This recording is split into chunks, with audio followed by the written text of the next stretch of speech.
Hello friends, welcome to Stream Graphics channel. आज हम देखेंगे स्ट्रेच कमांड के बारे में, जिसका शॉर्टकट है एस। स्ट्रेच कमांड स्टार्ट करने के लिए कमांड प्रॉम्प्ट में एस लिख के एंटर देना होगा। जैसा कि यहाँ आप देख सकते हो, make selection by only crossing window and crossing polygon.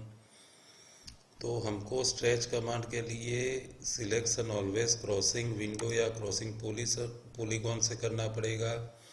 यदि मैं इस तरीके से विंडोज से मैं सिलेक्शन करूँगा तो सिर्फ मेरा ऑब्जेक्ट मूव होगा, ना ही स्ट्रेच होगा।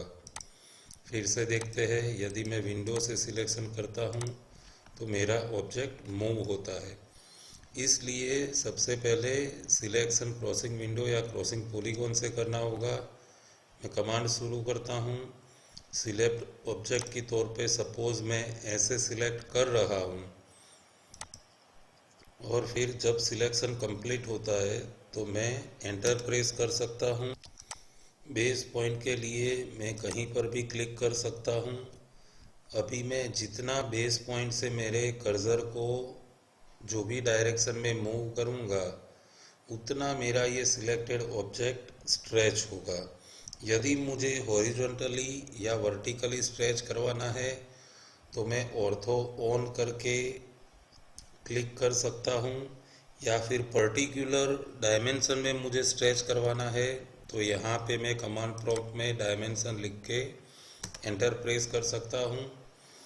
यदि मुझे पर्टिकुलर ये पॉइंट को ये पॉइंट तक स्ट्रेच करवाना है तो उसके लिए मुझे ऐसे सिलेक्शन करके फिर एंटर प्रेस करके बेस पॉइंट की तौर पे इस पॉइंट को देना होगा, और फिर सेकंड पॉइंट की तौर पे जहाँ तक ये ऑब्जेक्ट को ले जाना है वो पॉइंट पे क्लिक करना होगा। जैसा कि आप देख रहे हो, मेरी ये वर्टिकल लाइन फुल्ली सिलेक्टेड थी सिलेक्शन में, तो ये सिर्फ मूव हुई है, उसके डायमेंशन में कोई फ़र्क नहीं आया है। और ये लाइन पार्शियली सिलेक्टेड थी, तो उसके ये डायमेंशन में इंक्रीमेंट हुआ है। तो इस तरीके से आप स्ट्रेच कमांड का यूज़ कर सकते हो। अभी सपोज मैं स्ट्रेच कमांड के लिए यहाँ पे ऐसे सिलेक्ट करता हूँ, और फिर मैं इस पॉइंट को बेस पॉइंट देके यहाँ तक स्ट्रेच करता हूँ, तो जैसा कि आप देख रहे हो, ये डायमेंशन मेरा 250 की जगह पे 360 हो गया है। मतलब कि मेरी ये और ये बॉटम वाली लाइन पार्शियली सिलेक्ट हुई थी, तो उसके डायमेंशन में फ़र्क आया है। ये लाइन और ये वर्टिकल लाइन सर्कल साले फुल्ली सिलेक्ट थे, तो उसके डायमेंशन में कोई फ़र्क नहीं आया है। यदि मुझे इस ऑब्जेक्ट को वर्टिकली स्ट्रेच करना है तो मैं ऐसे सिलेक्शन कर सकता हूँ, और कहीं पर भी बेस पॉइंट देके उसको वर्टिकली भी स्ट्रेच करवा सकता हूँ। यदि मुझे ये 250 की जगह पे 350 का डायमेंशन चाहिए तो मैं स्ट्रेच कमांड देके इस तरीके से क्रॉसिंग विंडो की मदद से सिलेक्शन कर सकता हूँ, जिसमें बाकी के ऑब्जेक्ट फुल्ली सिलेक्टेड हो और 250 मेजरमेंट वाले ऑब्जेक्ट पार्शियली सिलेक्टेड हो।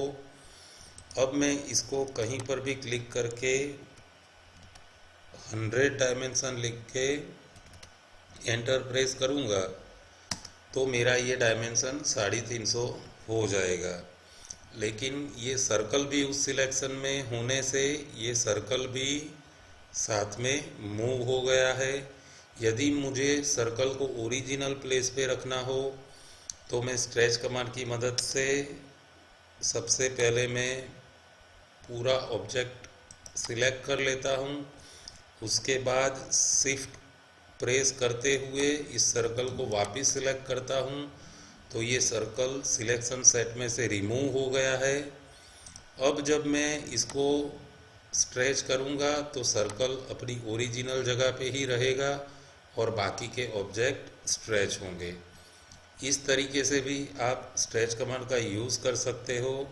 अब देखते हैं कैसे पॉलीगॉन सिलेक्शन करते हैं। वापस स्ट्रेच कमांड में दे रहा हूँ। क्रॉसिंग पॉलीगॉन के लिए मैं यहाँ पे CP लिख के एंटर प्रेस कर रहा हूँ।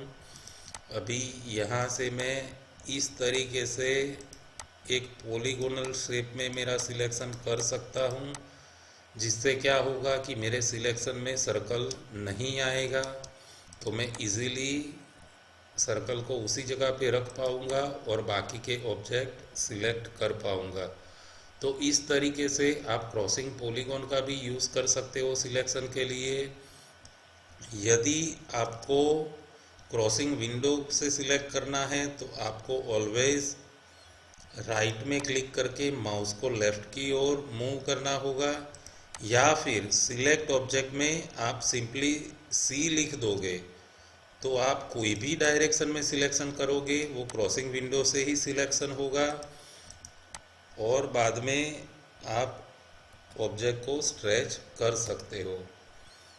ये था हमारा स्ट्रेच कमांड। यदि आपको हमारा वीडियो पसंद आया हो तो वीडियो को लाइक करें, शेयर करें और हमारी चैनल स्ट्रीम ग्राफिक्स को सब्सक्राइब करें। Thank you.